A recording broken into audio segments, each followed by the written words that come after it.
one nation, under God, indivisible, with liberty and justice for all.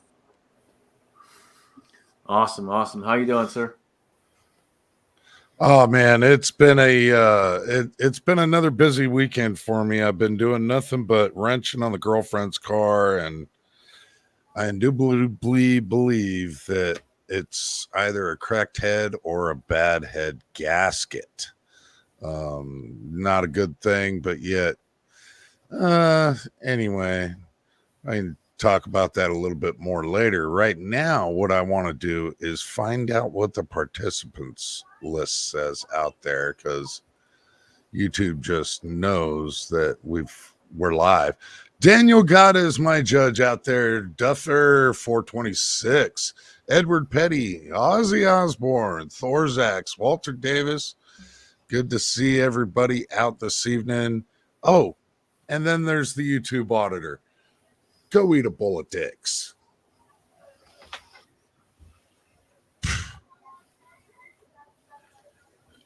Tactical Fudge out there too, and Vanessa Kitty. I could have swore I saw, but yeah, there's Vanessa Kitty.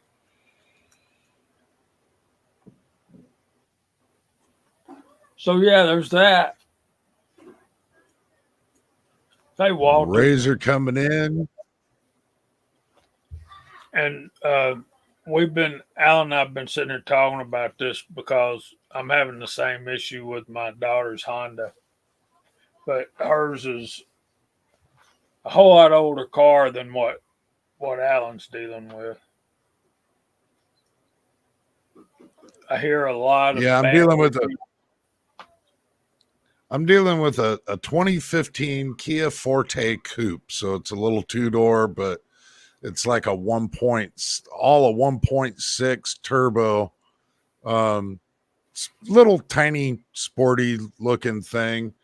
But I just recently found out that there is some type of engine recall for that car. And it should be transferable. They, at that time, were doing 100,000-mile warranties, yet this motor's got 97.7 on it.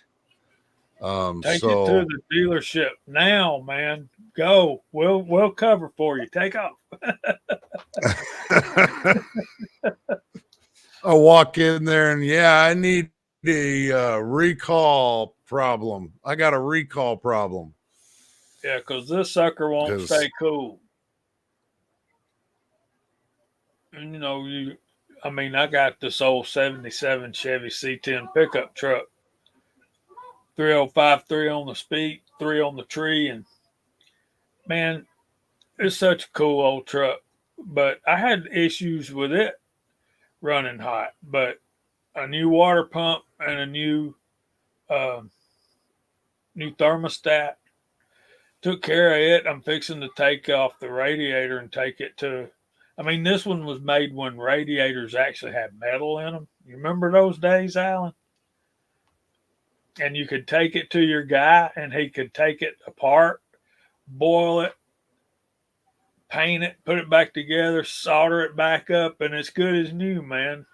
If not better than new. And yeah, I hear Walter's right. Tow it in. Don't put any more heads on it, no more miles on it. Thorzax is, then I don't envy you guys. Heads, gaskets, trouble and expensive. Yeah, they are. But see, on a car that you have paid off now, if you look at buying a new car, it's probably going to be worth it just to order the parts and learn how to do it yourself. Seriously. And only if they're going to cover it under recall is this thing even. It's paid off. It got paid off like 6 months ago. So there's, other than that, and it doesn't have any cosmetic defects or drivability. Even the thing still runs like a raped ape, but coolant keeps disappearing. No whiskey dents. Nah. New York Outcast is joining the panel. What's up, my brother? Not much. How's it going? Just finished dinner, so everything good with you guys? A little sad today, but we'll get over it. Oh man.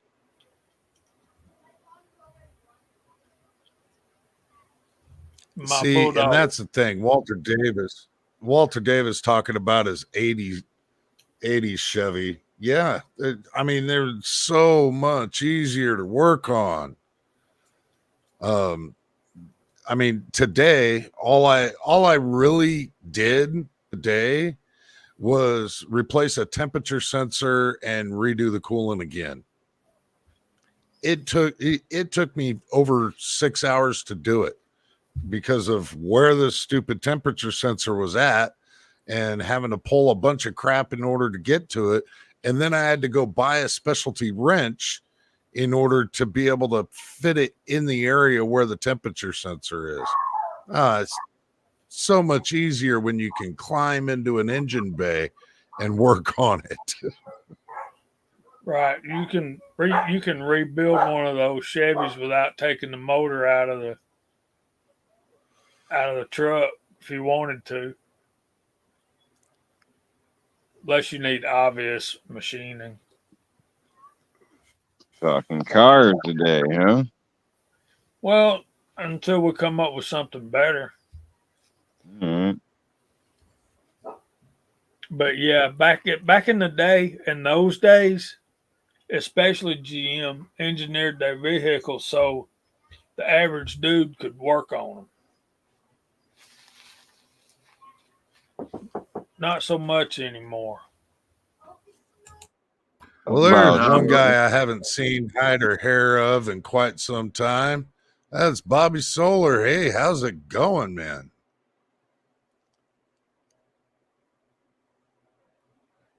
Yeah, they want you to take it in and spend money. That's all they want you to do anymore. Yep. Yeah, I've had my 95 Chevy for like 17, 18 years, something like that. And basically I've done everything there is to do to it in that time myself, you know. It's nice about the older style vehicles. So, and parts are affordable. Yeah, they're usually in stock.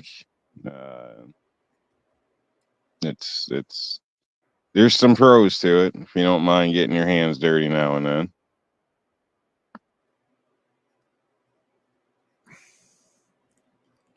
Yeah, my biggest problem is I could turn a wrench on anything. You start getting into some of the electronics, especially nowadays, forget it. Give me a carburetor and some points and I'll make it run. I but some of the computer systems and everything else, I just can't work them. You got to have way too many specialty tools, and I haven't done anything like that. Scotsman, on the other hand, had a wall built of tools, but Yeah, I need another toolbox. I got so many dang tools. I'm literally overflowing with tools. And I keep saying I got to do a toolbox tour, but the problem is I got so many dang tools. They're not all in the toolbox. So, yeah. It'd be a floor tour. for you to do a toolbox tour, would be a 45-minute video. Oh, no. I would show CB how to do it in less than 20. Hell, I'll do it in 10. That'll be quick and short and easy. I'm not going to sit there and go through every dang tool of it. I'm just going to let you know, hey, this is the shit drawer. This is all the tools that are whatever I've got over the years, and that's where they go. This is what this is, blah, blah, blah, and move on. Big Al said he wants all of your 10 millimeter wrenches and sockets. I got quite a few of those because those always disappear. You know why? You use them all the time, and then you leave them in the car, and as you're driving it, they fall out on the highway. Just Yep. a theory. I think people like in the family snag them sometimes because they're common sizes and they don't put them back too. So it could be something to consider. Friends, family, brothers, if anybody gets near your tools. So, which I don't recommend loaning your tools out. No, I mean so we have 1, 2, 3, 4, 5 or 6 different toolboxes at work. By each machine, so one by each machine, so that you don't have to, go to other ones looking for tools. You always end up having to anyway because people don't know how to put stuff away. It's just a freaking mess half the time. Yeah, that's one of the 3 things you don't loan out: your tools, your vehicles, or your old lady. yeah. I'll literally Well, give people like a wrench, screwdriver. Like I did it the other day at a guy was broke down. I stopped or whatever, but just gave him tools out the back. Like I don't expect to get them back. Yeah, like if you're gonna loan tools out, don't expect to get them back. Yeah, that's like probably just shouldn't do it. Or have your extras and Oh, shit. You always end up with extra stuff. I mean, if Scotsman's got a lot of tools, he's probably got a whole toolbox full of different odd and end sockets from different sets and stuff. Like, so if you bust one, you can swap it out. It's just so that's the stuff to do away. I have 3 different socket sets. One is the really good one that stays in the house. The other one is the one I keep in the truck for me to use, and then I have a shit set less quality set that if someone wants to use it, they can use it. Okay. Shit, I must have like 6, and that doesn't include ones I've made for kids that they're supposed to take and having or left on the porch or something like that. So, and then, like I said, a whole box of random shit that's just odd and end sockets that was part of a set for this, part of a set for that. So, Yeah, I got all kinds of odds and end wrenches and all kinds of shit like that, and ones that come in the prepackaged stuff of what you put together. Some of them aren't that great, but hey, someone wants a wrench, here you go, man, have this. exactly.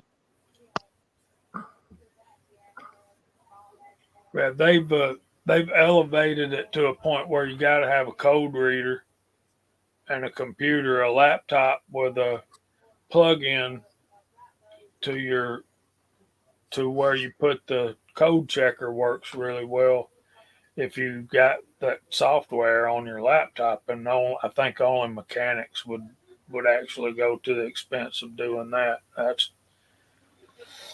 You can use your laptop to tune the thing now, but yeah, you could get in there with a carburetor, Alan, and a screwdriver and adjust your air fuel mixture and your idle speed. And you were golden, dude. Yeah, one of the first things I ever did was replace a carburetor. Some of the advances are, a simple electrical system I'm fine with. Like you guys are saying, I don't want nothing crazy advanced.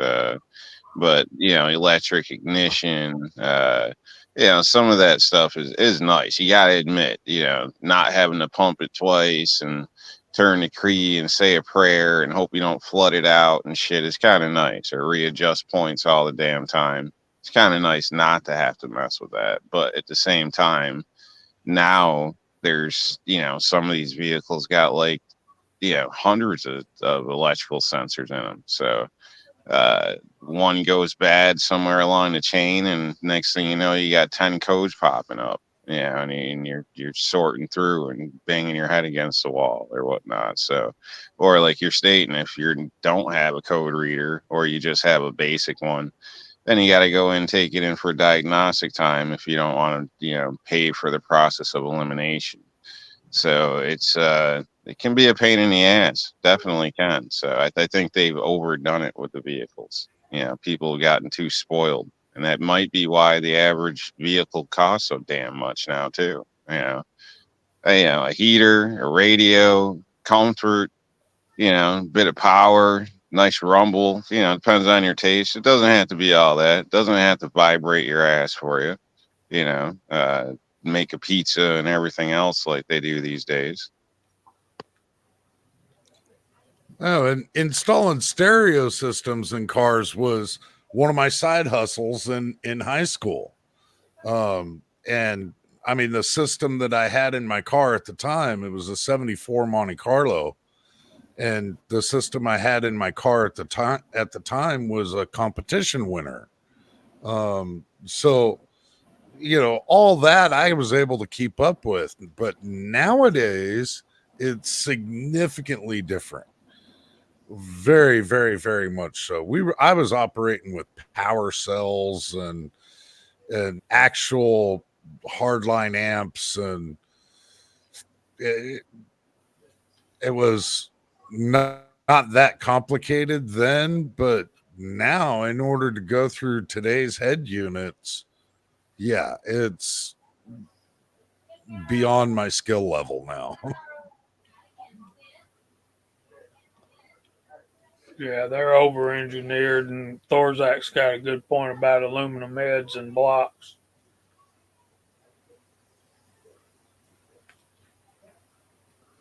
Yeah, Yeah. Duffer. Yeah, Really? Luke, turn the distributor. You used to be able to tune your vehicle with this right here.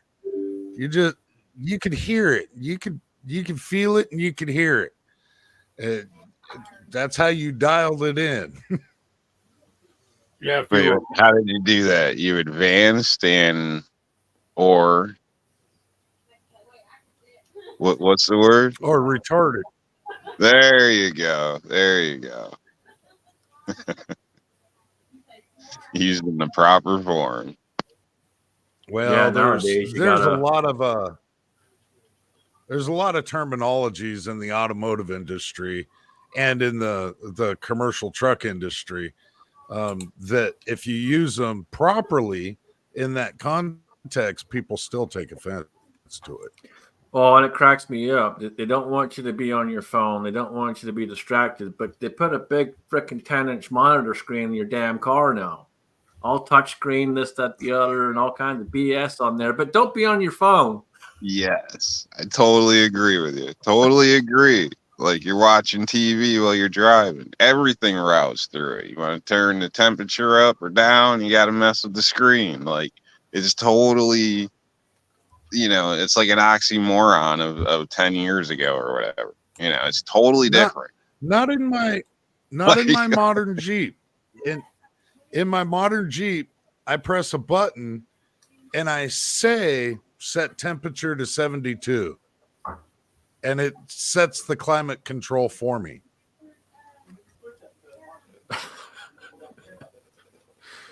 Uh, yeah, if you were really fancy, you had a timing light.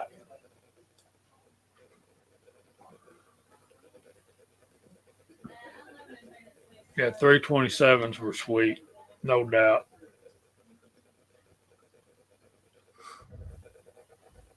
Yeah, some people would find it sacrilege, but I actually took a crook neck box end wrench and took an angle grinder and had to cut it off because it's 3/4 inch box end wrench, but I only needed it to be like 3 inches long because that's the only space that I had to get it in there.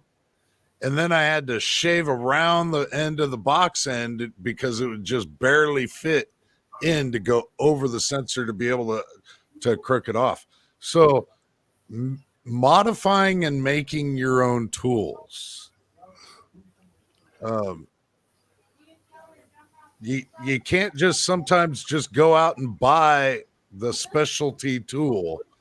yeah, so back then, what they you didn't got have and the make it work. curved wrenches and all that we have today. But now we got all these curved wrenches, angle wrenches, and stuff like that. We never had those then. See, you do. Good luck getting that thing up. If you need help, let me know. If I'm here, I can. I've got a set of short wrenches, I call them shorts or midgets or whatever. They're about 3 inches. So they're not practical for most situations, but when you need it, there is there is no replacement for it. There really isn't. So, but yeah, I think anybody into this or that's worked on their own stuff has probably made a tool at some point, or done something. Tricks for more leverage, all this type of stuff you pick up on over time. I mean, shit, one car, I just changed my belts with a broomstick. It just fit just right to prop up on the pulley, and boom, boom. It was quicker than finding, the ratchet and whatnot. So it's stuff you just come up with over time. So it does, it's something I think people like us just do, it might not even be that you can't get it or this or that or whatever, but you don't want to spend the hour and a half to make it to the store and back and then spend the $20 or whatever it is, or rent a tool, when 10 minutes of effort and time, you can just figure out a way. Yep. Adapt and overcome. Absolutely, man. I still have the tool today, and I came up with this years ago. Hell, I don't remember what age I was. I've had this thing for a long freaking time. And it's literally just a piece of plastic that's probably just over the size of a marker, black marker. But you could use that thing for so many different things back then. And I still have it to this day, dude. I brought it over with me. I wasn't able to bring all my tools with me when I came over. I still got a buttload of tools back home. Somewhere. But yeah, there's a couple little specialty nicks with that thing that I found over the years, and literally it's just a tiny small piece of plastic, but it came in so handy for so many different things.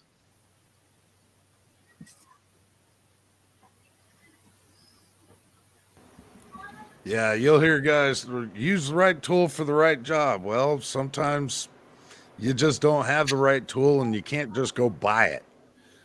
So sometimes you got to make your own tools. Yep, absolutely. Holy cow, we got royalty out there. Hello, Mr. Phil M. Rivers. Hope you're doing well, brother. You got a link if you want it, man. Jump on in. Hey, Phil.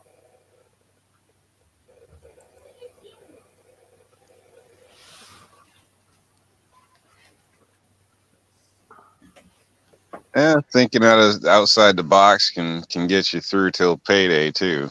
Yeah, sometimes depending on the situation. So if you can, reach back to the old MacGyver days, you could rig, we'll say, some things to get you to working back for the next couple days if you had to. Yeah, but you just got to be, you got to think about it. Yeah, don't be crazy, but it can be done, or get it home without having to sit there for an hour and a half and wait for some other man to come rescue you. I got to think about that. I don't know about you guys, but I just hate calling somebody to do something I can do myself easily. So it's part of learning how to do your own shit, I guess. It's nothing to me. There's nothing worse than having to sit around and tell the lady, well, I got to call a guy. Like, that's just, it's like a kick in the balls, Yeah. So Thorax, I don't think that they were sold to someone Irish. I would hope not. My mother knows better, but she probably just dumped them off somewhere. It wouldn't surprise me. I never asked her when I saw her. I know my brother doesn't have them, so I don't know where they went.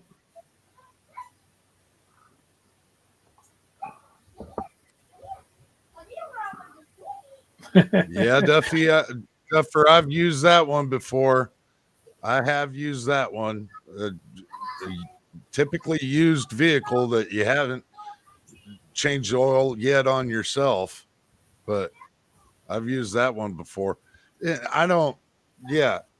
might take me a lot longer to tear it apart for the very first time, because I'm really paying attention to what I'm doing and what I'm taking off and how to go about taking it off and everything else, so that if when I go to put it back together, I know what the hell I'm doing. But sometimes if it seems like it's going to be utterly, if it's going to be complicated at all, I'll just start taking pictures before I even start taking things apart. Yep, that is one of the best ways to do it, man. Take pictures so you know what it's supposed to look like when it goes back together, or supposedly supposed to look like when it goes back together. Does that work on guns too? To a certain degree. It probably would have worked on what was that one Beretta that it wasn't CB that had it. Who had that thing? Tore it apart, couldn't get it back together for like 2 years. Didn't know how it went back together. Oh heck, who was that? Who was that? Oh, shit.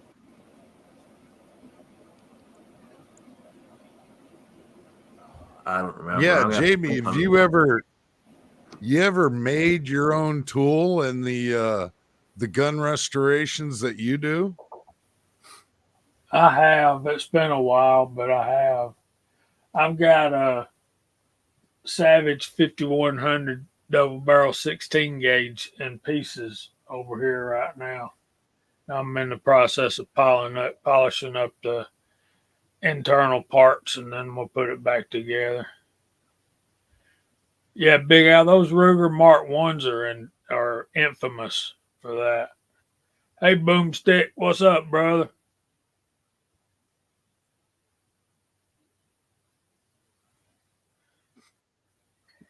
Yeah, a little ingenuity goes a long way, and I'm with Outcast on that one, man. Let me explain.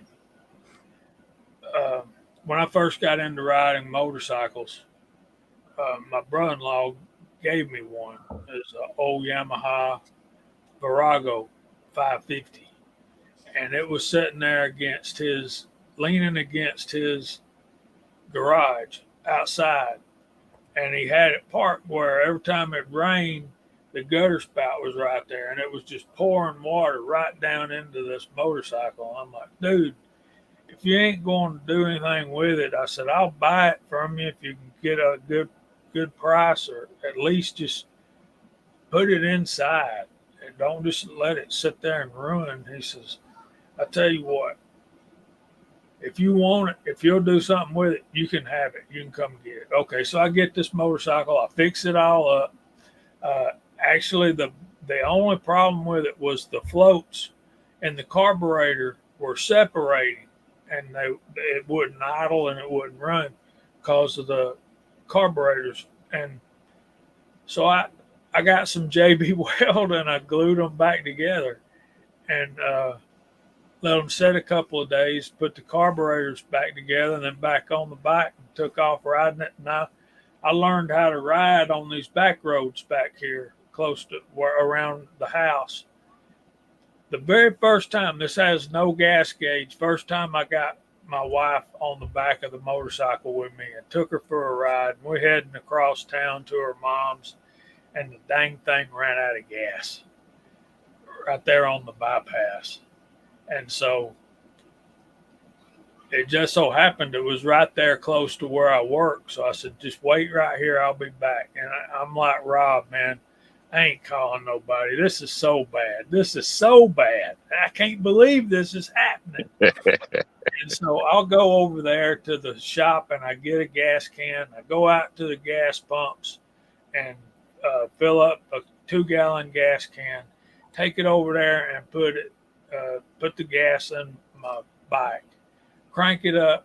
And I said, now you're going to have to hold the gas can while we go put it back up at the shop. So we took the gas can back. I paid them for the gas Monday morning. We went straight to the gas station, and it took 95 cents to fill the gas tank up the rest of the way because it only held like 2.5, 3 gallons, And there we were dead on the side of the road. And then I was telling my brother-in-law about it. He says, there's a reserve tank on that. All you got to do is flip the switch and you got another gallon. And I'm like, Son of a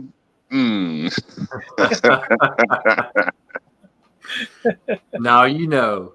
Now I Yeah, know. you should have looked. A lot of those pet cocks will have Knowledge is it. power. Have it Knowledge right. is power.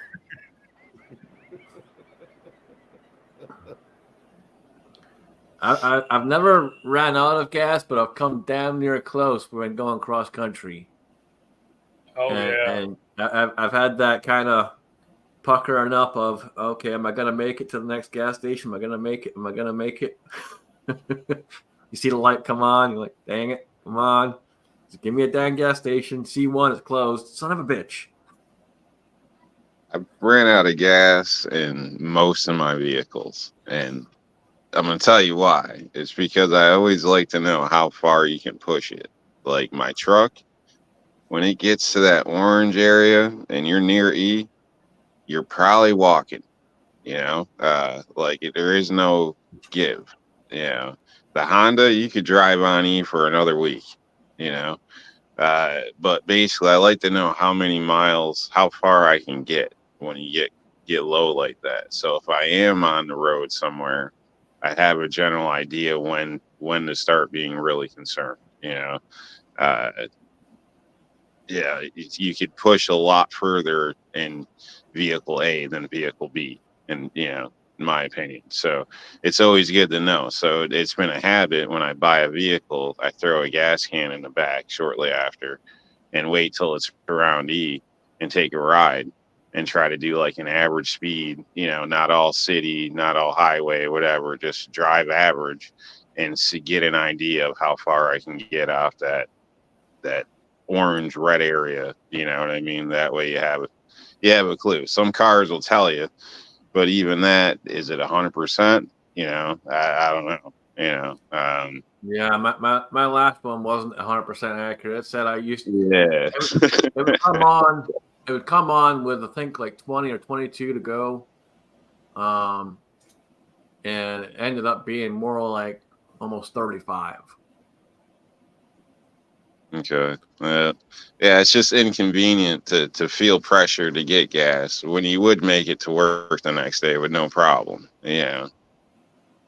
So it's like, screw it, I'll deal with it tomorrow in my normal practice and have to go get it tonight or whatever. But I don't recommend being on E anyway.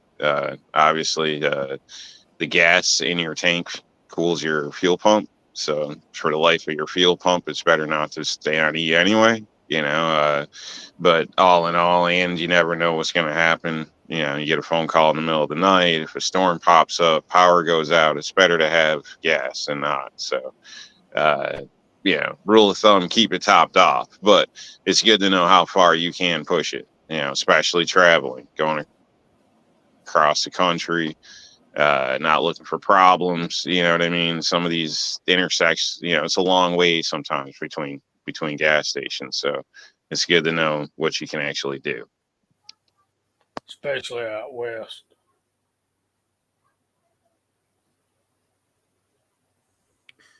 Yeah, you get out in the places like Nebraska and stuff like that. There's nothing out there. You want to make sure you got extra gas with you.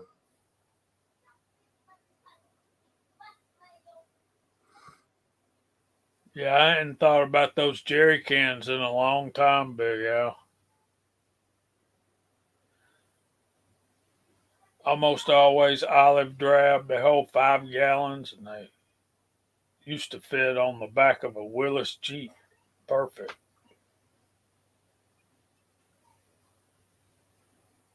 Yeah, I had a jerry can on the back of my XJ and carried that thing around for a long time and frequently would use it on off-road trails, but would constantly bring it in when the Jeep was starting to get low. I'd just go ahead and use that gas, but I had to kind of modify an adapter because I bought the can after the state of California started their fiasco with the nozzles on gas cans. And so you could That like safety get nozzle the or whatever. actual flex nozzles. Yeah, Yeah. yeah, that just prevent the Those vapor things from suck, leaving. man. You'll die of old age before you empty the can. Well, you only get 7/8 of what you're trying to pour into the vehicle because the rest of it leaks out of the damn can. You can never get those things to seat right. I saw an ad the other day for a nozzle that goes on any gas can. They come with two sizes of the screw-on things, and then of course you got the flexible nozzle. But the cool thing about it was it comes with a drill bit and a vent, so you can drill the hole, pop the vent in the hole, and then open it up, and it just pours right out. And I'm like, dude, I need me some of those. And if I see the ad again, I'll probably order some. But it was on YouTube. One of those ads that pop up, when you're trying to watch videos. Yeah. Don't recommend buying stuff directly from those ads. I'd look that up, like find a website or something and maybe take that route. So I don't know. But a while ago, I bought something and then shortly after had issues. So I can't prove that it came from that, but it's made me skeptical. So I'd be careful about the ads, buying stuff from the ads. And Maybe look into it from the actual source or something. Just be cautious. That's all I'm saying. Maybe it was a coincidence. I don't know, but I'd hate for somebody else to have problems too. well, that's a fact. I experienced the same thing. So my advice to you is check on Amazon. Tactical Fud says always check on Amazon, man. You got recourses with somebody like that. Same Yeah, with because the Chinese don't design anything. They just copy it and mass produce it.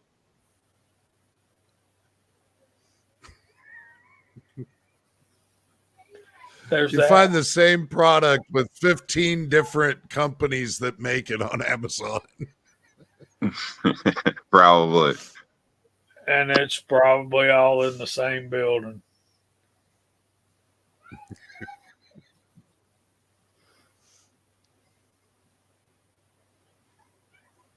More than likely.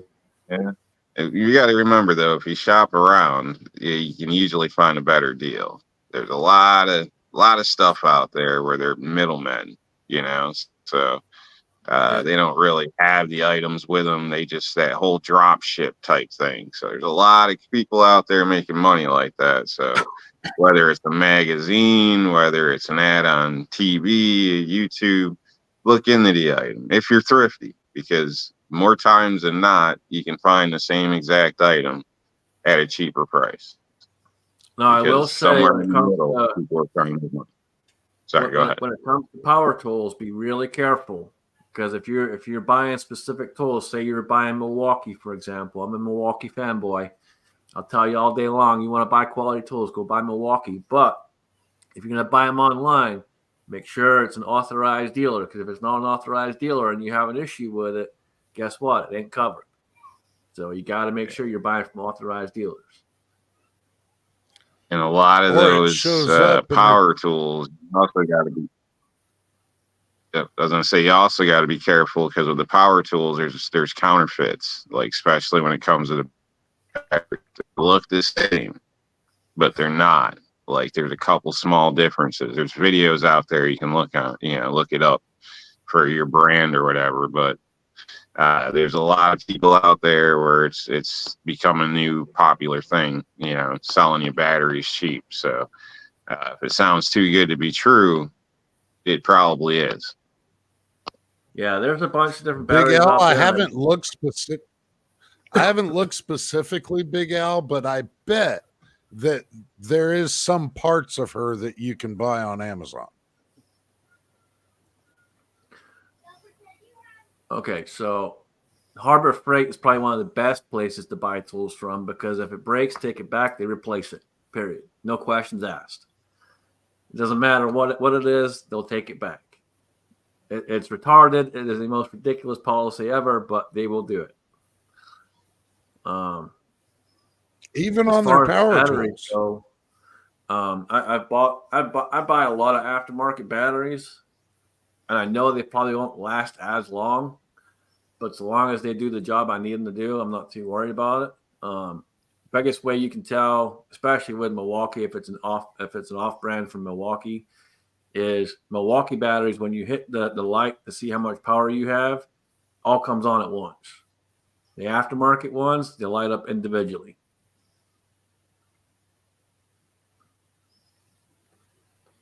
That's good I information. personally avoid. Yeah, it is good information. I personally avoid power tools from Harbor Freight, as being a business that uses those tools all the time. I'm not gonna say they don't work. I have bought a tile saw and a jam, and it worked. It made a mess, but it worked fine actually. I've bought a couple here or there, but as a whole, like my circular saw, table saw, drills. I prefer. There's a difference. Like I'm a cheap bastard, but there's a difference between a nice DeWalt circular saw and a skill saw. Like until you've experienced it, you may not know, but there's a difference. Just with the power, the torque, getting a nice clean cut. Obviously, a good blade matters too, so it doesn't matter what you're using. But this is just one example. But I personally had better experience with quality tools where it counts. Auto tools that I don't do a whole lot, except for people in the neighborhood. Myself, I've got a lot of Harbor Freight stuff. Inner tie rod pullers, ball joint presses, stuff like that. I've gotten from Harbor Freight, and if you use them how they're intended, they work fine. I haven't had any problems. So just putting it out there is my experience, and I like the idea that they do return a lot of stuff, but not everything, especially when it comes to some of the power tools and I think certain auto tools as well, that they don't actually return everything you think. Now, I've also gotten a compressor from there for my auto stuff, not my construction. I've used Bosch for that, but I got one of them. I don't even know what the hell they're called. I don't know. It's a big ass black compressor. And it's the second one. The first one I got was the oilless, quiet, da da da da da. That son of a bitch broke in like 2 weeks. So, I went and got a standard regular one, and it's ran great for years. Like I don't even turn it off and drain it like I should all the time, so it should have broke, and it hasn't. Yeah. Now I know there is a way that they will take almost everything back. You have to pay for the policy. I forget how much it is, but they literally will take it back as long as you're paying for that policy. But I agree with you, especially on wood cutting tools. You want to make sure you're buying quality tools when it comes to that, because just like you were talking about, the blade's not always straight or it has a lot of play in it. And if you're looking for a nice clean cut, you're probably not going to get it from a Harbor Freight tool.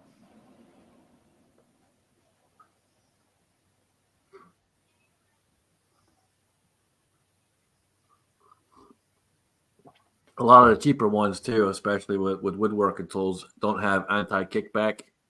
And if you get into a wet piece of wood or you hit a knot or something like that, it's going to fly back at you pretty good. Yeah, I think for like the hobbyists, if you're just, tinkering with stuff or, want to work on a couple things around the house, need a drill to hang mini blinds, shit like that, then sure, no problem. That's fine. But not for anything serious would be my recommendation. Yep. Not if you're planning on making money with it.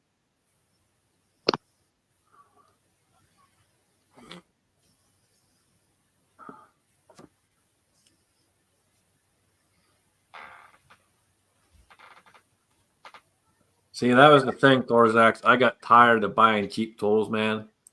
And I forget how many years ago now it was. Probably what, 4 years ago, maybe somewhere around there.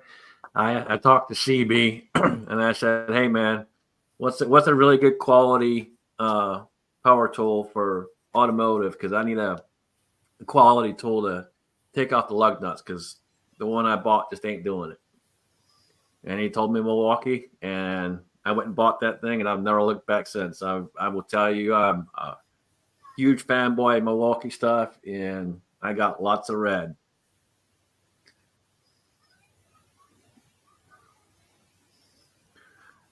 Anytime there's specials going on or whatever, I'll usually end up picking up something. Yeah, Timothy, back in the day, you used to do that. That's, when I was having issues with my 74 Monte Carlo, I'd go grab the ball peen hammer from next to my seat and go climb underneath it. And people are like, "What the hell are you doing?" I'm like, "Tang, tang, tang, tang, tang," and then I'd just use the hammerhead just like a screwdriver. Yep, sure as shit. You used to do that all the time. Yep, Diablo blades are some of the best ones out there. That's for sure. You're gonna pay the money for them, but they're dang good.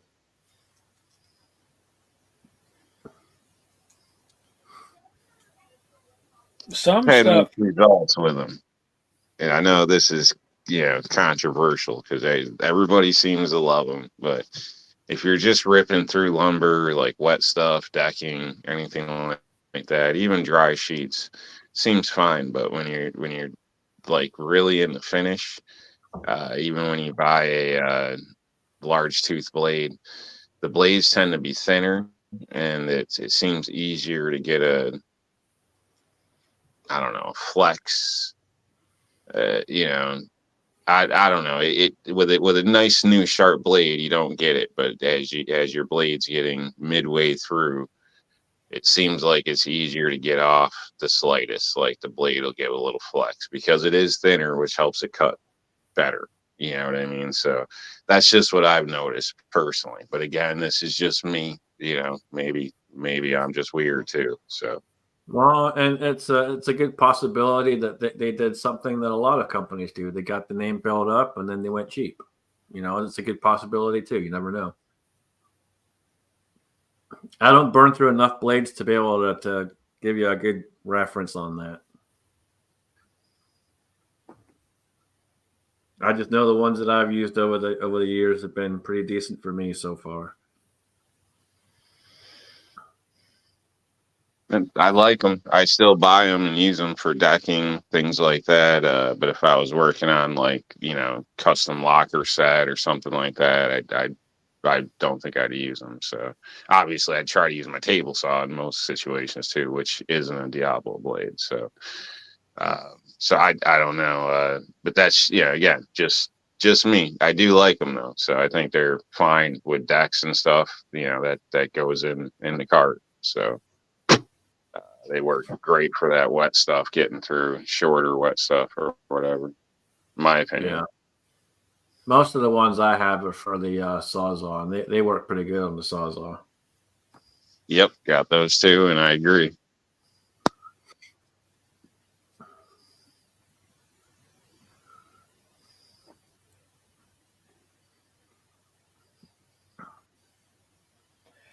And if you're gonna buy a table saw, folks, don't go cheap on a table saw. I'll tell you right now, don't do it.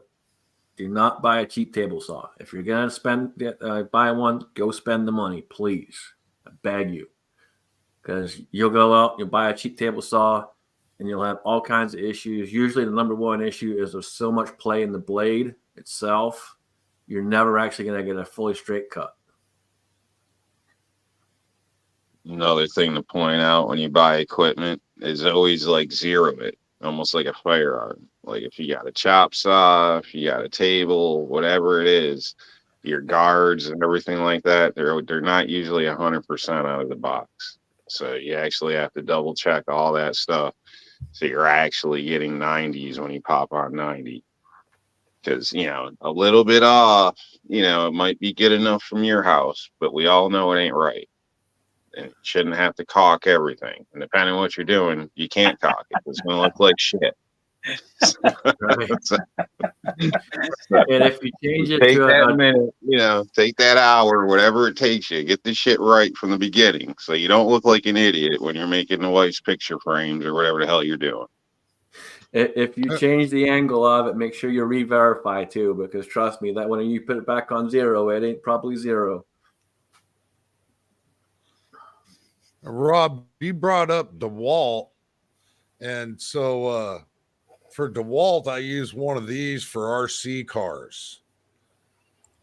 This is what I use for real cars, but for RC cars, this is a drill driver that operates on geo. So as you rotate it, it'll start turning, and the further you rotate it, the faster it goes. But So when it comes YouTube to needing a real tool, So YouTube, just so you're aware, we're not selling anything. We're just talking. Assholes.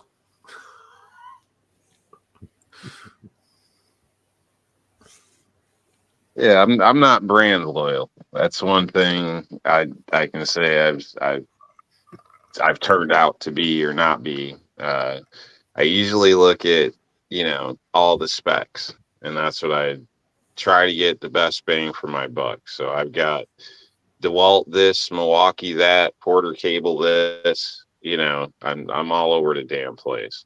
And I know people are like, well, that's horrible because of batteries and stuff, but honestly, most of my equipment is power equipment because it's doing bigger jobs. And I realize batteries have come a long ways nowadays, and you can do a lot of stuff with battery or whatnot. But power is always available to me usually. So it's just been practical. So I do need to upgrade and get some more battery equipment. But for years, battery equipment just the batteries were the weak point. They just really were. So, although I will state they have come a long ways. They'll never replace my power. Like I'm gonna fight for you to take my powered circular saw away. Like it's never gonna happen. Damn it! But a battery does have its place. Yep, absolutely. yeah, in those situations where you need to kind of not be tethered, yeah, it's good to have battery powered equipment. So I have a couple of DeWalt tools. I'm not totally biased to the one side. I have one of their sanders, which is a plug-in sander, and it works freaking awesome. That's their random orbit sander, and that thing is, again, a pretty awesome tool. And then I have another one, which is the cutout tool, and that thing I got on clearance at Home Depot. They had that on a clearance rack, and nothing wrong with it. Brand new in the box, and I got it for less than half price. So I had to snap that up. That was with a battery and the charge. I was like, hell yeah. You mean a cutoff well, angle grinder? No. The hell they call it? Isolating saw. Yeah, that one. Yep. Okay. Yeah. The oscillating tool. Yep. Those are so handy. That's one of them tools I was like, oh, that's a gimmick thing. Yeah. And then I ended up getting one. And it's like, I don't know how the hell I did anything without this. Yeah. Right? Like, it's crazy. So Yeah, I was building a new shelving unit, and I borrowed the one from the neighbor. And the neighbor had Ryobi. And I got halfway through the project, and the thing died on me. And I'm like, well, I know I didn't break the damn tool, so something's not right with it. Well, if you look at Ryobi uses stick batteries. They still have the huge stick sticking out. So the connections are not very solid. So I figured that's what it was. It just wasn't connecting properly. And I just happened to go to Home Depot the next day. And this is a while back now. Just happened to go to the Home Depot the next day and saw that DeWalt on clearance. And I'm like, well, I'll snap that up. So I snapped that up and finished up the project. But yeah, those things are freaking awesome, dude. You use them for all kinds of projects. Yeah, handy and quick. Well, depending on what you're doing. Like if you're cutting out sheetrock or something, it's slow. Definitely slower than a roto zip or anything like that. But it'll do it though.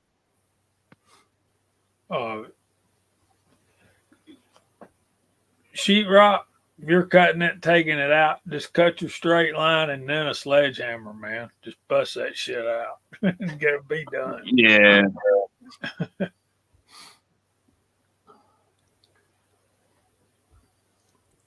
But yeah, we're talking about the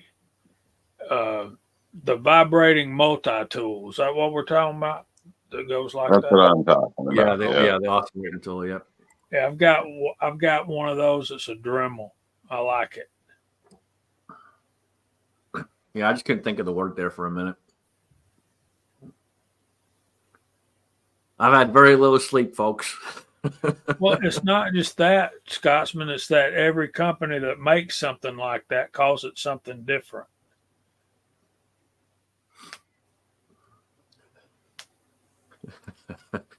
I don't know if he's Irish or has Irish ties, but yeah, he's a good dude for the most part.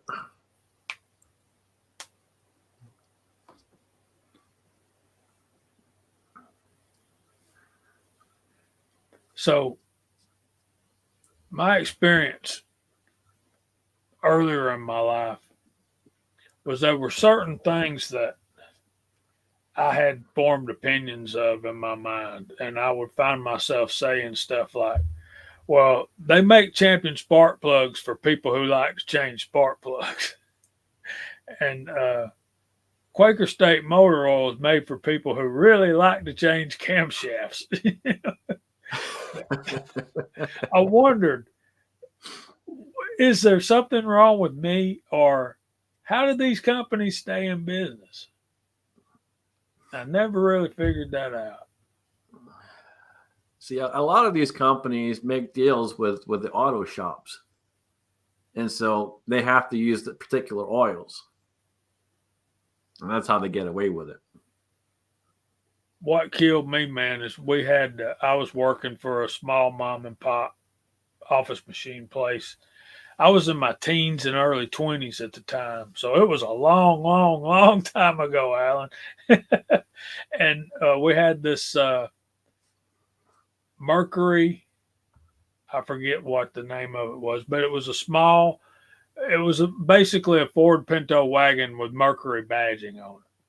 And the Pinto had that 2.3 liter inline 4-cylinder engine, and it was rear wheel drive. And Ford was recommending Quaker State. So that's all that my boss would put in that car was Quaker State. Went through 3 camshafts with Quaker State. And the 4th time the guy put a camshaft in, he says, I'm putting Valvoline in here. If Ford wants to pay for your camshafts, then they can buy some Quaker State and put in here. I'm tired of working on this thing. We changed to Valvoline and never had any more troubles with it. He said, you need to use Valvoline or Castrol GTX and you won't have no more problems. And we didn't. So, yeah. And I don't mean to bash on companies. See, I'm going from opposite of selling stuff to bashing on popular companies. I don't mean to be like that, but just 2 that stuck in my mind. Well, I don't think Quaker State will be contacting your YouTube channel for a sponsorship anytime soon. Well, they just been beating the door down, Alan.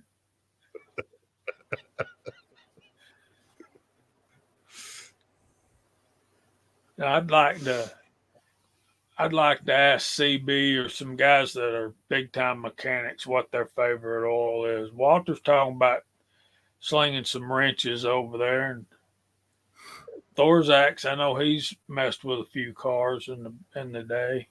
Daniel's already gone. I'm a big Castrol fan. Yeah, I like Castrol GTX. I've been using Castrol for pretty much since I've been here, I think. Been a long time. I've always liked that Valvoline.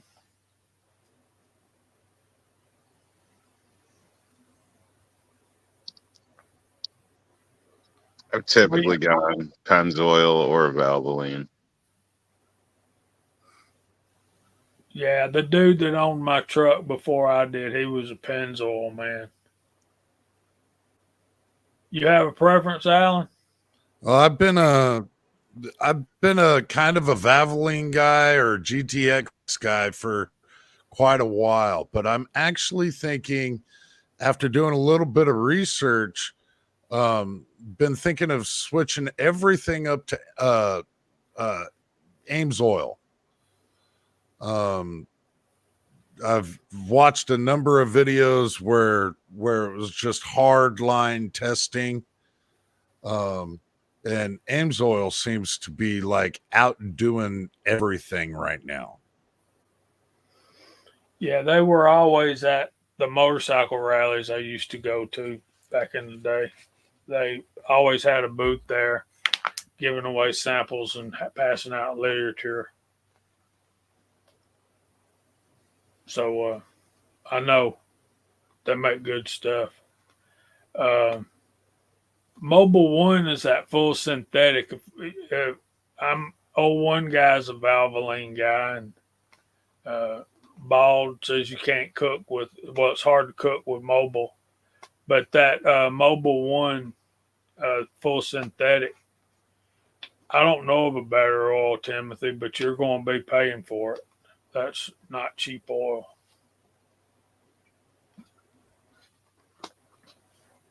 But we don't really want to put cheap oil in our vehicles anyway, do we? No, I got to use that. I think it was that for my front and rear differentials, and a quart's like $22. Stuff's not cheap.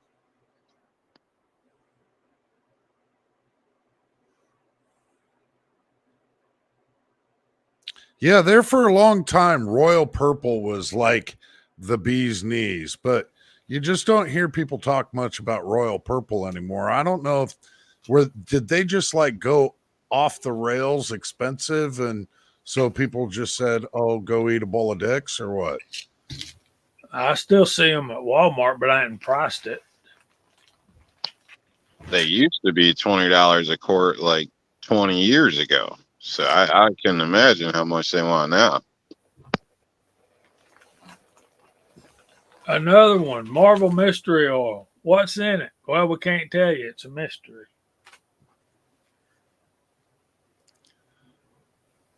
Yeah, another really good one that a lot of people don't talk about, and they make all kinds of different oils. Liquid Molly. Liquid Molly's really getting a big name for themselves too, and they're pretty damn durable stuff, And of course, for all the racing especially guys, in the synthetic. the racing guys are going to be yelling Lucas. And that's going to be hard to argue with. Yeah, Lucas has always been hard to argue with. I mean, even when I was a kid and they had the spinning gear thing at display at the auto parts store with the Lucas in it, and you just watch it climb all the way up these gears. It's like, wow, that's good stuff. Lucas has always been hard to beat.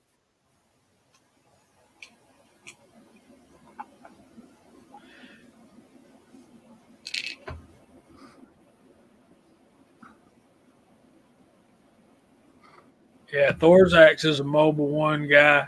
And then MGK spark plugs, especially for your Japanese cars. Man, you can't beat those things. I mean, you change them every 100,000 miles where you need to or not, you know?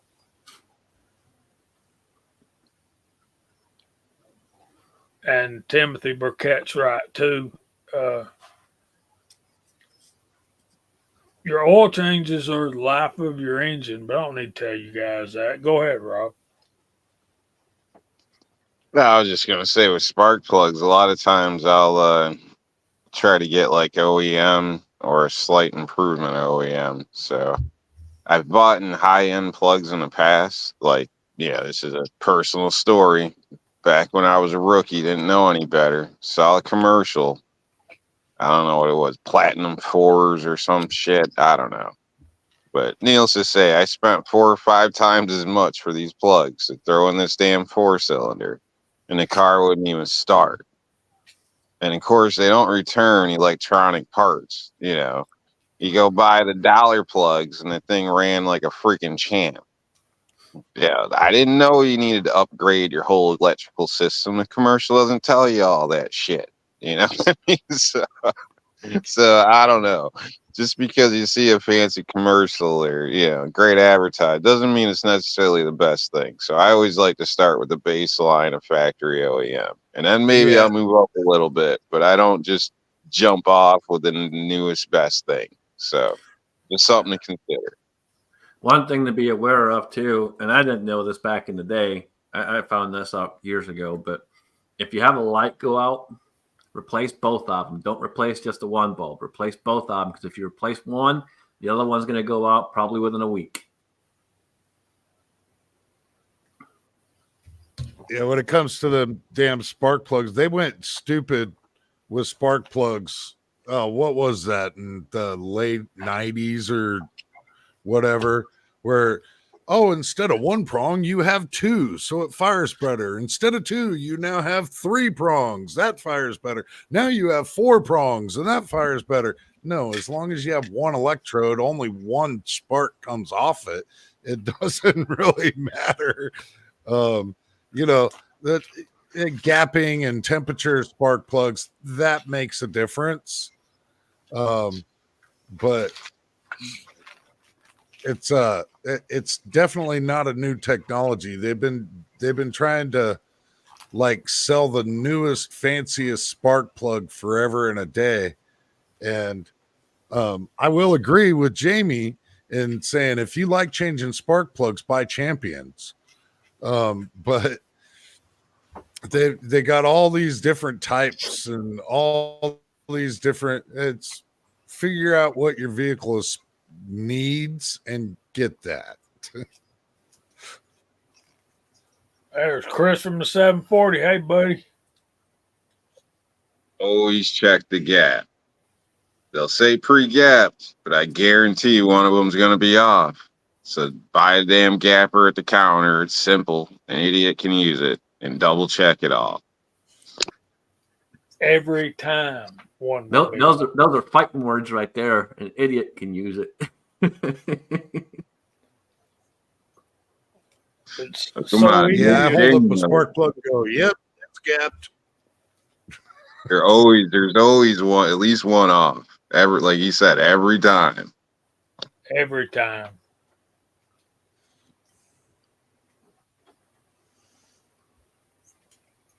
Yeah, NGKs have been a staple for my spark plugs for a while now.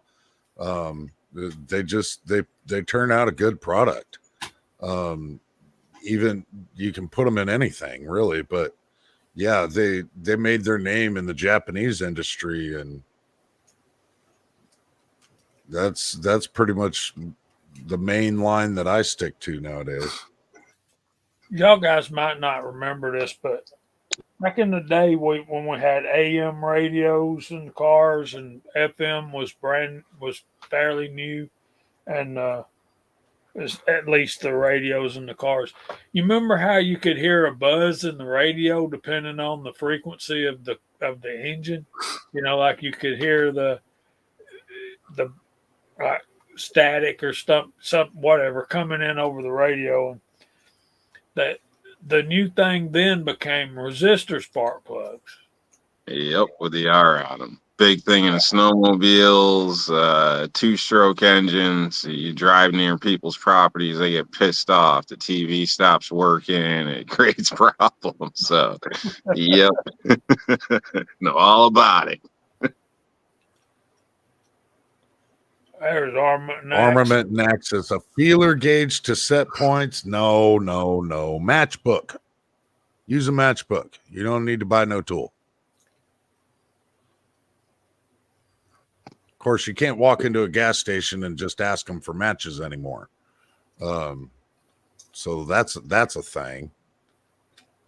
So I'd also warn people on the different materials. So obviously, there's different reasons you might go with a different type of plug in a sense, but you should probably think about it a little bit, because from my experience, it seems like a lot of the higher end materials that better spark, this and that. It's a thinner uh, little piece there. I can't think of the name of it now.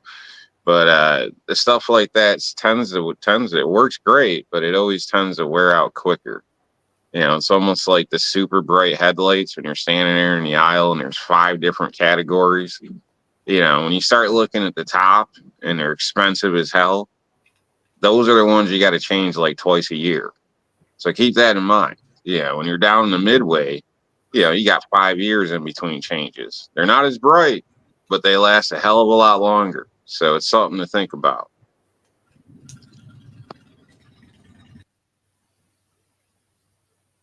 Yeah, spark plugs is something to think about too. You think about, well, not anymore. I mean, it's idiot proof nowadays, but think about what's going on with that spark plug and the amount of current going through there.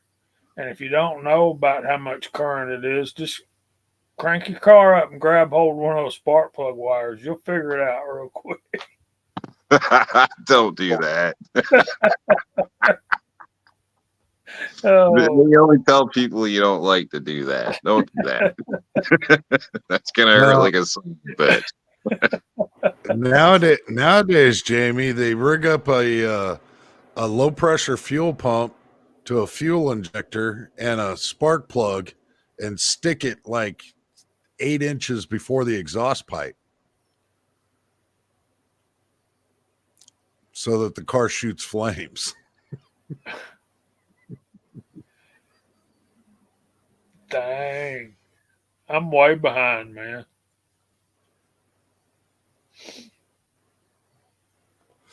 No, Well, that's actually an old school trick. That's an old school hot rod trick that my father showed me for my 74 Monte Carlo. Man, those cars were awesome.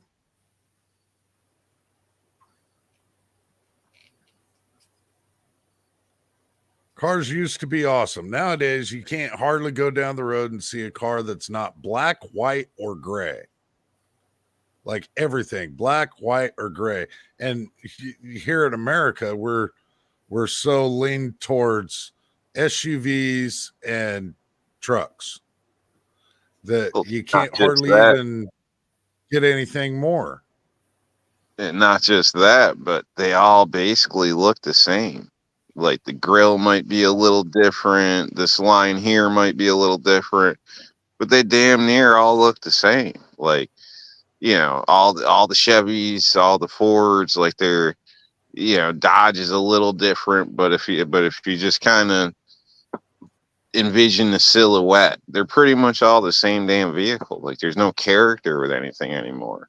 Yeah, they all look alike, man. That's what I was going to say. When you're driving down the road and you see a car, you don't look at it and instantly be able to tell what kind of car it is. Now, back when you're talking about that car, Alan, those cars were all distinctive, man. I mean, you could tell a Dodge from a Ford, from a Chevrolet, and you certainly could tell an Edsel. But yeah, you're exactly right, Rob. You used to be able to know if a cop was behind you just by the headlights. And you guys can play dumb, but you know what I'm talking about. Still to this day, I pay attention to what my local PD and my local sheriff drives so that I can get a general idea of what those headlights look like. Yeah, but it's a little trickier now because there's a lot of headlights that look similar. You know what I mean? Because they're all fairly close now. So it's just one of them. Not that you should really focus on that, but it just goes to show that they're all getting so damn close. It's hard to tell now. Yeah. Yeah. Back in the day, you knew the silhouette and the headlights of a Crown Vic. There was just no debating it. Right. Those were good old cars But they too. drive so many different vehicles now. But this generates a new question, Rob. How is it that these cars all look alike? Do they have shows and like everybody sees what's going to be popular this year and they all make their cars look identical? I mean, I'm telling you guys, a Honda looks like a Kia, looks like a Toyota, looks like a Subaru. Or, well, the Subarus are different. I'll give you that.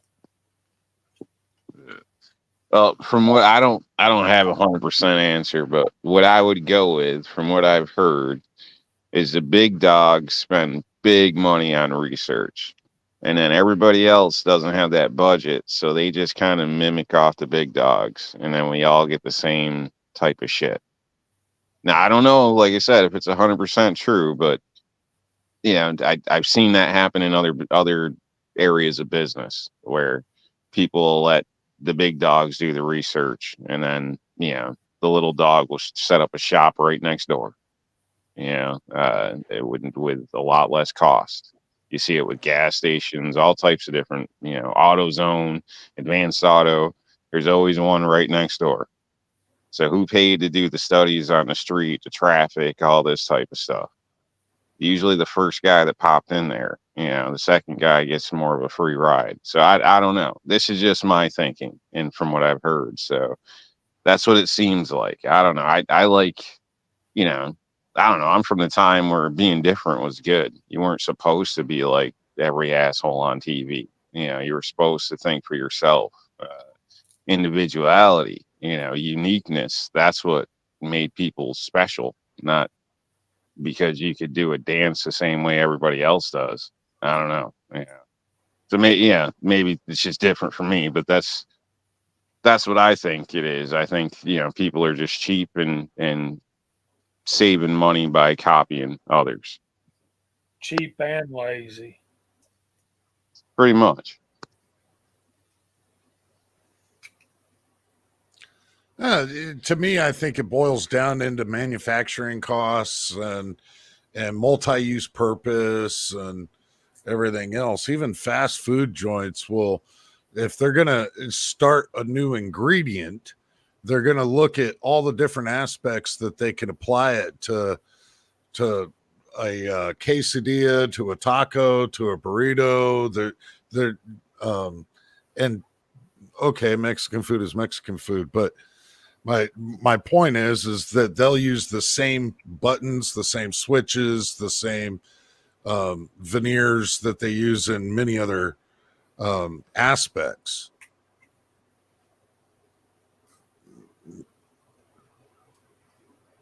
And I can see that making a difference.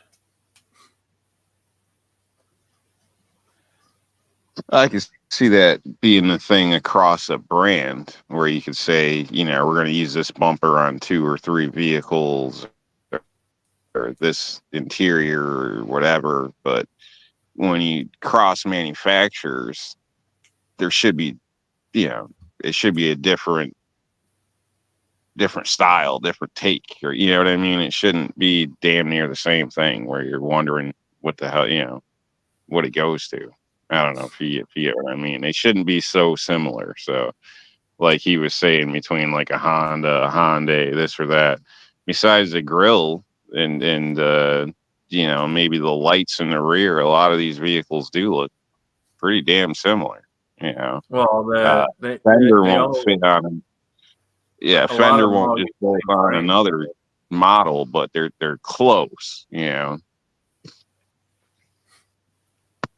a lot of them all use the same frame, so that's where it comes into play. And they just make small minor changes to the body. So across a brand, I can see where it's saving money to have similar stuff, but different brands should look different in my opinion. If they're not copying each other.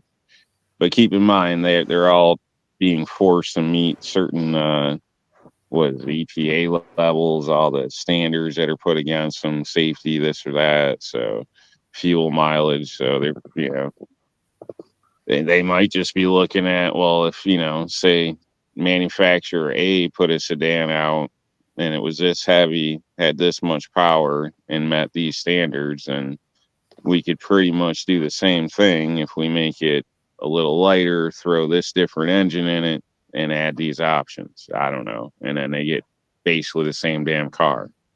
I have no idea, really. I'm just throwing shit out there. Stellantis does this with Jeep and Dodge. So you look at the Jeep Compass compared to the Dodge Hornet. It's the same motor. The Dodge Hornet has just a little bit more horsepower, and it's literally just in the tuning of the motor. Is that motor going to end up lasting as long as a Compass? Not quite, because they turned it up a little bit.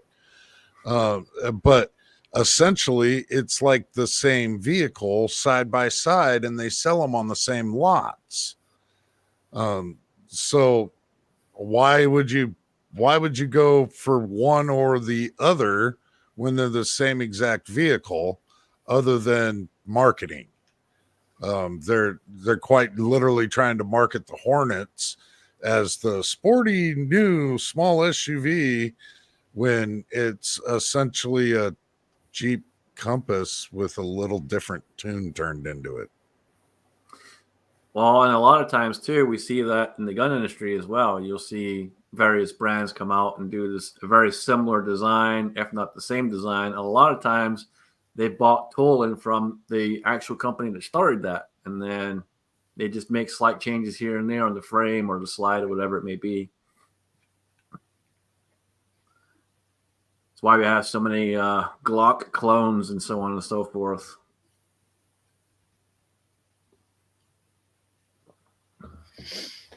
Part of that's called patent wore off. Yep. Seems like a unique car. Doesn't even have to be a real nice car, just a different car. Gets a lot more attention than like a new car. I could say that like about my old Honda or whatever. Like I would get people at stopping at gas stations, all types of places, like like as if it was something special. You know what I mean? But it's just a damn Honda. So it was kind of weird, but sometimes older, not you don't even have to be that old, but just being different creates attention, which could be a good or bad thing. I didn't really care for most of the attention I got, but there was a lot of camaraderie with the vehicle. So, in my opinion, you show up in like, an old GTO or something, it says more than if you show up in a new Camaro, my opinion. Like, right. And like, I'm not a big fan of bright, vibrant colors when it comes to a vehicle. I'd rather have a dark vehicle. I'm not trying to show myself off or be flashy or anything like that. So I'd much rather have a dark vehicle of some sort. I'm not a big flashy guy when it comes to shit like that.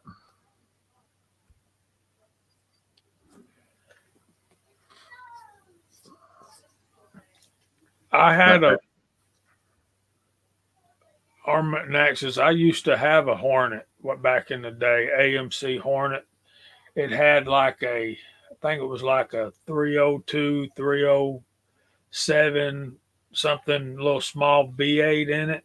And it was a small car. Man, I'd love to get my hands on one of them things nowadays. They were about the size of the Camaros.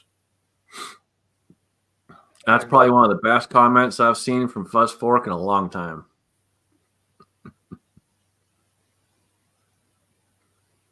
That's a fact, Jack. Yes, sir.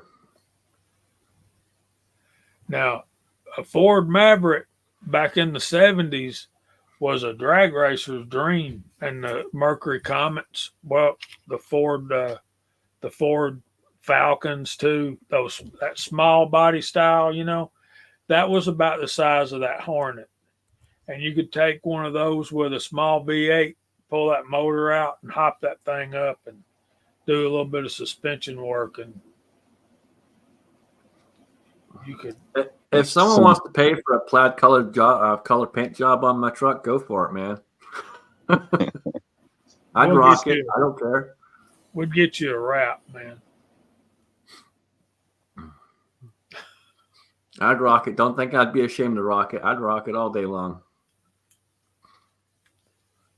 Yeah, it upsets me where they bring back vehicles like, uh I don't know, I guess the Bronco, the Camaro, a lot of these, the new Mustang. I mean, a lot of these vehicles that they just don't even come close to living up to what you think when you envision the original vehicle. Like, that just bugs me. Like, you know what I mean? I think they should just change the name. Like, when something's doing great at its peak, then, if you're going to retire it while it's hot. Don't destroy it by neutering it and calling it the same thing. I mean, it's, the hell are you doing? Like, you're destroying the reputation. You're destroying the legend of the vehicle. You know what I mean? I don't know. You guys get what I'm saying? But I like, it's got to be as good or better. You don't call a new GTO the same thing. Like, it's a total different thing. Like, it's not even in the same category anymore. In some cases, it's literally was a car, now it's a damn truck. Like, it's not even the same thing. Like, makes no goddamn sense. And in what world is a 3-cylinder engine worth of crap to go in a vehicle? That's something new that's out there. Yeah. I'm sorry, I felt like I cut somebody off right then, but I had to jump in. Armament Axis says, how about a Vega with a V8? They made a few Vegas with V8s, a very few of them, and they were pretty hot cars. Obviously, no body weight at all. So when I say they weren't cheap, you got to figure that the Vega was going for what, $2,500, and the one with the V8 in it probably ran $3,500. Yeah, I agree with you, Rob. I mean, I understand the point of it. It's about the marketing. One of the ones that appalled me in the late 90s was the Chevy Impala. What they turned the Impala into, and then that becoming a NASCAR vehicle. I'm like, that's a grandpa vehicle. That it's a big giant sedan. That's not a no. And in today's day and age, the one that really appalls me, the Chevy Blazer. That thing ain't a fucking Blazer. Get that name off of that SUV thing that doesn't resemble anything at all about the durability and tank-like substance that the Blazer is and was. Those things were just known for going out and conquering mountains and everything else. And the Blazer now is a freaking minivan with a little bit of steroids. Have you noticed the ground clearance on a lot of these vehicles that claim to be trucks and off-road vehicles? Like, it blows my mind. The average Subaru Outback has more ground clearance than half of these trucks do. It's amazing. It's amazing. That Bronco, particularly the Bronco Sport, is one of those 3-cylinder.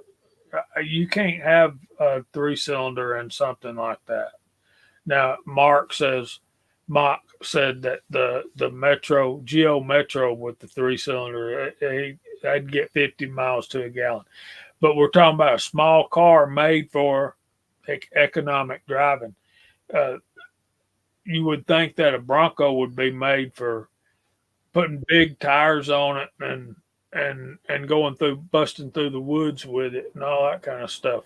A 3-cylinder ain't going to do that. So, in my opinion, there's Alaskan Ballistics. What's happening, man? Oh, not a whole lot. Running to go get heater fuel from the gas station so I can heat my house. Wow. Yeah, it's actually on sale for like $3.04 a gallon. It's usually like up to $4. So You don't have a tank at your house, underground or beside the house? Okay. What are you I do out have a or? tank in my house. I gotta fill it up. Okay. So how many So, gallons are you moving? You talking like 100 30 right now. gallon? Oh, okay. Okay.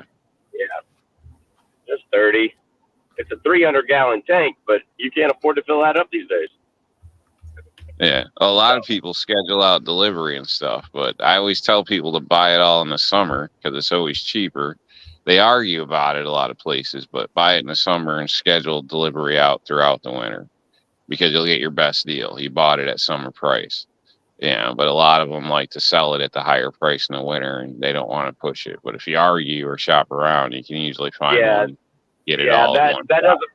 That doesn't happen up here. You buy it for whatever the going price is for at the time. Okay, yeah, maybe it's There's different. none of that bullshit. Yeah, none of that bullshit. I've already been driving for. to this damn store to get 30 gallons. I figured you would just have a delivery coming, but Yeah, all right. if you want to pay $1.60 more a gallon.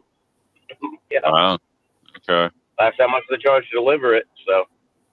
Yeah. Now, do you add this into your normal transportation back and forth to town anyway? Or if not, are you adding the cost of fuel to go down to get the fuel? Because then you might be at the same damn point. Yeah, it's negligible. So yes, but yeah, no, you're not. I'm not spending $1.60 a mile to get there. So no. So I'm not spending $1.60 a gallon to get there. There's no way. It's not. It's 10 minutes, 15 minutes from the house, and yeah, it's a pain in the butt, but let's go. Well, I got a wood burning stove. I got to hook up. So that's the next goal. Once I get that hooked up and everything done there, I'll be good to go because then I can just go out in the woods and chop something. So we've been talking cars and vehicle maintenance, tools and stuff like that. It's got to be a little bit different for you out there. Do you do a lot of your own stuff, or are you taking it somewhere, or how are you doing it out there? Well, I do it. We do a lot of my own stuff. My wife is a mechanic. I'm not the mechanic, so she's got the mechanical skills. I do not have the patience or the time for that stuff. I'll change my own oil. That's about it. I'll do something I know I can do. But I am going to have, right now you just can't afford to take it anywhere because of the cost of inflation. Everybody's prices are through the roof, and it's going to cost you minimum $1,000 to get the darn thing looked at. So you got to do it yourself. So I'm going to have to put a new starter in my Honda CRV, which I heard is a pain in the butt because it's covered by a bunch of stuff. Because Honda does not like to design it where you can do any maintenance. And I'm going to have to put a new starter in my Honda CRV. And I'm just going to have to do it myself. I'm going to have to break out probably next Saturday so I can do it before winter. Because this morning I was out moose hunting by my house and it was way below freezing. So if we have a sunny day next Saturday, I'm in the afternoon when it's way above freezing, I'm going to have to be sitting there doing that. So it's always fun. Always fun. I don't think it'll be that when you have a bad starter and you're trying to start. When you have a bad starter and you're trying to start your car at -15, it's a little hard. Just saying. Yeah, I definitely would It's not hard, want to your be nipples are wrenching hard. on anything up there. I wouldn't want to be wrenching on anything up there, but it's a Honda CRV, Chuck. Can't you just pull the string and make it start, or? Yeah, I was going to say that it shouldn't be too bad to change the alternator on that. So pull it backwards and see if that winds it up. But anything in that about that sucks.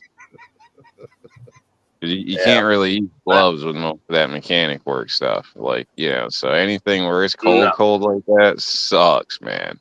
And then as soon as you That's touch why the I'm trying to wrench, get it. like it just absorbs the cold. Like I wouldn't want to work up there. I feel for you. I wouldn't want to pump my gas up there. Yeah, when it gets that cold, it's Even difficult here to in pump gas, Iowa, ain't gonna lie. I try to work on all my vehicles. I try to work on all my vehicles in the much nicer weather. Yeah, there's some things that you can't avoid, but even here in Iowa, I'm just like, no, I need to get this taken care of before the weather comes in. Yep. Because Preventative maintenance goes a long ways.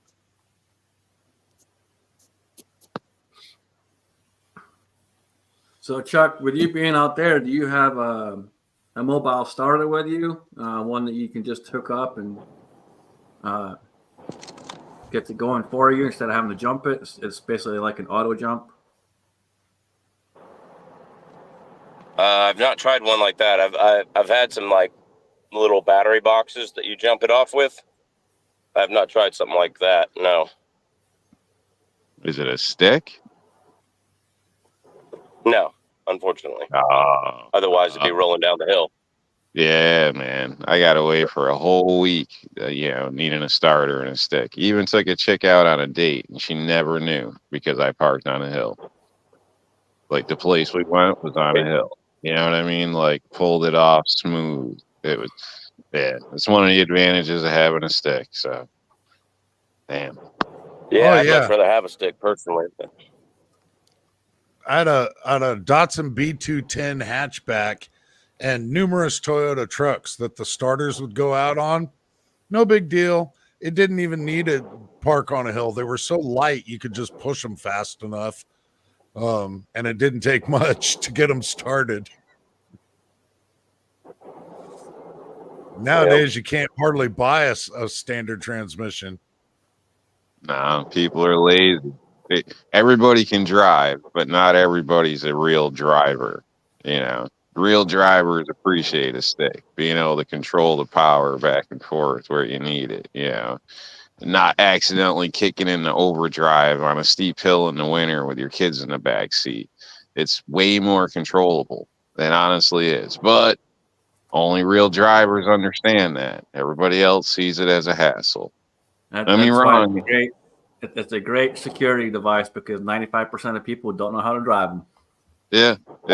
It can be a pain if you live in New York City or LA or something, especially if you upgrade and get like a stage 2 clutch or 3 or something. If you got some type of, you're into the sports stuff.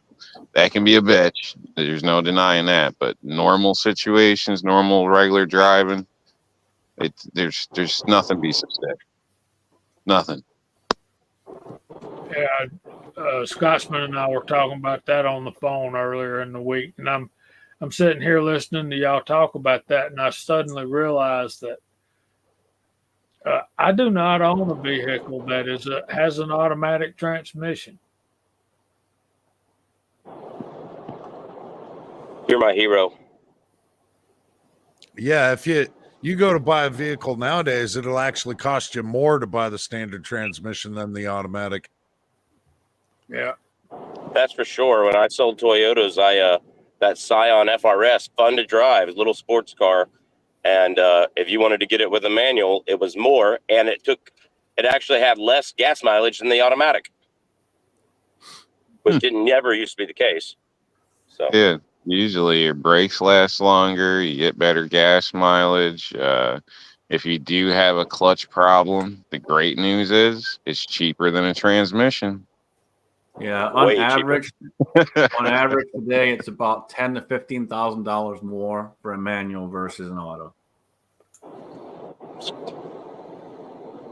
it's all economy of scale, supply and demand, right? Also, if you can drive a stick those as far as a FRSs. car, you could drive a lot of heavy equipment as well, because a lot of it's very similar, or tractors or different, lots of different devices or machines, basically. Same with like Absolutely. a motorcycle. They say a motorcycle is the hardest thing to drive. They say, I don't know, I haven't driven everything in life, but compared to like bobcats, boats, cars, motorcycles, you do use every aspect of your body, including leaning your weight. So that's where it beats like the skidster or something, where you're using both hands and both feet. You're not really using your weight. A lot of people don't realize how much energy you're burning riding a motorcycle. It's actually easier to fly a plane than it is to ride a motorcycle.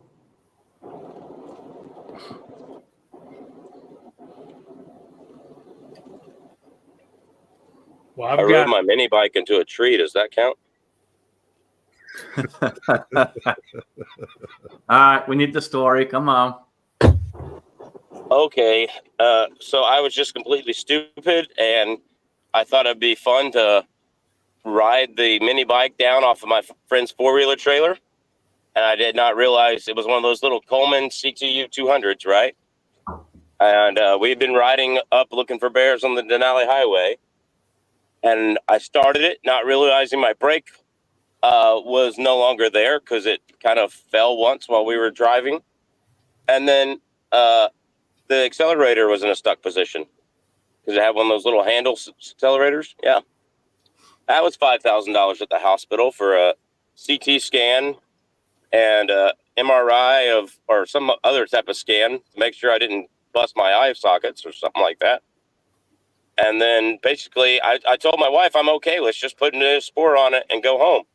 And basically, other than the scans, all they did was put Neosporin on it and go home. Send you an $8,000 bill or something like that, right? Yeah. Yeah, something like that. I mean, I have good insurance, but I only had to pay, a few hundred, but yeah. So. But did you get it on video? No, that's the freaking horrible part. Oh, then I wanted to make one of those happen. little. I wanted to make one of those little TikTok reels where they sing, "If I die young, doing something stupid, take a video and YouTube it." You know what I'm talking about? That would have been a good one. It's a good thing we don't have videos of our past ventures. Honestly, when you really think about it, we'd probably all be in jail or something by now. So, videos have changed the world in a lot of ways. Moral of the story is, if you get one of those CTU Coleman mini bikes for like a grandkid or something, they sell them at Sportsman's and stuff. I got mine on like massive sale for like $540. The moral of the story is, if you get one, switch to a push button accelerator. They're like $12 off of Amazon. They work and they drive the thing just as fast as you can turn that handle, and it's a whole lot more safer because that handle got basically pinched up against the gate of his four-wheel trailer and got that thing into a stuck position. So, and I read the owner's manual after that and said, make sure the accelerator's not in a stuck position before you start the thing. Yeah, that's a good one. So, are you speaking of like a thumb throttle? Thumb throttle, yeah, for like a go-kart. That's what it was. Is a thumb throttle? Okay. Yep, thumb throttle, whatever you want to call it. Yeah, the button you push that makes the gas go boom. That one. Yeah, I refer to that as thumb, and then you got twist. So, but twist will get you in trouble, like if you're trail riding, you come across some bushes and stuff or tree branches. Sometimes it'll kind of yank on your arm, and the next thing you know, you're on one tire, kind of on the wrong angle. You know what I mean? So, but everybody's got preferences. It's just something you got to deal with or get used to. So, I've known people with quads that'll put the twist throttle on. I personally wouldn't on quad. Dirt bikes, I've seen them with both as well. So I don't know. It's kind of a preference thing nowadays. Yeah. Speaking of which, I got to go home and work on the four-wheeler, get some tires off, and go get new tires on my rims. So that's always fun. Yeah. But it's nice though. It's got a gun rack and it's a 660, so I can power up just about any hill even with my fat ass. had a 250 before, and I couldn't power. I had to stand beside it and walk up the machine with barely hitting the gas sometimes because my fat ass was riding on it. But the 660, no, I can ride up that perfectly fine. Damn, what brand 250 did you have? It was a Suzuki, an old quad runner. I buy old ones and try to say, oh, I'll work on them and I'll learn to be a mechanic. And then I don't do that because 2-year-old kids, 4-year-old kids. So, yeah. So it was quad runner, not the quad sport. Basically, was it a shaft drive or a chain?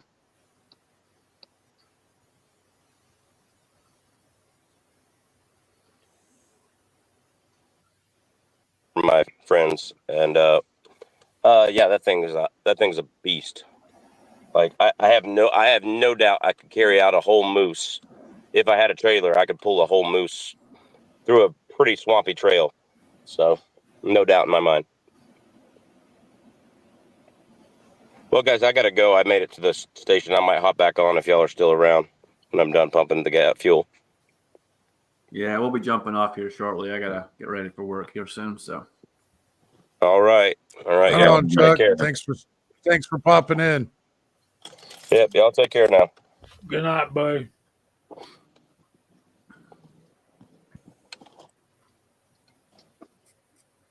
I was asking about the 250 because, my mom had a 250 Honda, and me and the lady would get to be, about 57 miles an hour. We'd get on the road cruising. So, it didn't have a lot of power, but she could do most things you needed to do with it. If you needed to plow or pull something, reasonable thing, didn't like it. So, had a winch, but we barely ever used it. But it was a decent machine for most all around things. So I think a lot of people, we're Americans, we like more power. It just is what it is, But honestly, in a lot of cases, you'd be surprised what she can do with a 250. My lady I got her a deal. Went looking on Craigslist. Guy had a couple quads. They didn't run, this and that, blah, blah, blah. Went and checked them out. Ended up buying 2 for $800 and got hers running no problem. The one I picked up for her. Can't remember what it was now, but I don't even think it cost me any money. I think it was just a wiring thing that I found and, got it working and it worked fine. So, and that thing was shaft drive and it was nice, man. You could have some fun with that little thing. And, people are like, oh, that's nothing, 250. Yeah, no, it's not the fastest thing out there, but you could still have some fun on it. And the thing would stand right up with no problem. You could play around with it, have a good time. It was, keep in mind, she's like 100 pounds soaking wet. So it was a fun machine. So don't overlook the 250s is what I'm saying. I don't know, doesn't always have to be a 700, or bigger nowadays.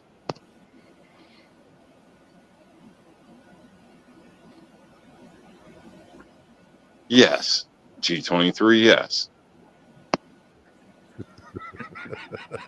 It's questionable. But we'll start going through the room. Rob, what you got, man? Not much. Just thanks for having me. Sorry I was late finishing up dinner. Definitely a true red-blooded American, not a Glock guy, like people that like to take pop shots at people. But other than that, stay cool. Don't listen to all the bullshit. Eat a salad and keep your head on a swivel. All right. Well, I'll agree with most of that other than eating the salad. Eat meat, folks. Don't eat frickin' salads. Jamie, what you got, brother? I need to do some videos, but I always need to do some videos. My son was stuck in North Carolina and flooding, and he just got home about 30 minutes into the show this evening. So glad my boy's home. Everybody made it through the storms okay, as far as I know. there's some really bad stuff going on in Tennessee and North Carolina. So y'all keep those folks in your thoughts and prayers, and check us out on Friday nights at 8 o'clock on Georgia Shooting Connection channel. Thanks for having me, guys. I appreciate hanging out with y'all. Absolutely, man. Appreciate you. And Rob, obviously appreciate you too, man. It's been good having you on the last few episodes. So really appreciate you jumping in, man. Big time. And all right. Pleasure. Appreciate everyone out there. We had lots of good conversation. A little bit different this week with some car talk, some tool talk, and nothing wrong with that. You never know what you're gonna get over here. So we definitely appreciate everyone out there. And with that being said, Alan, take us out right, brother. Oh man, yeah, absolutely great. Yeah, didn't talk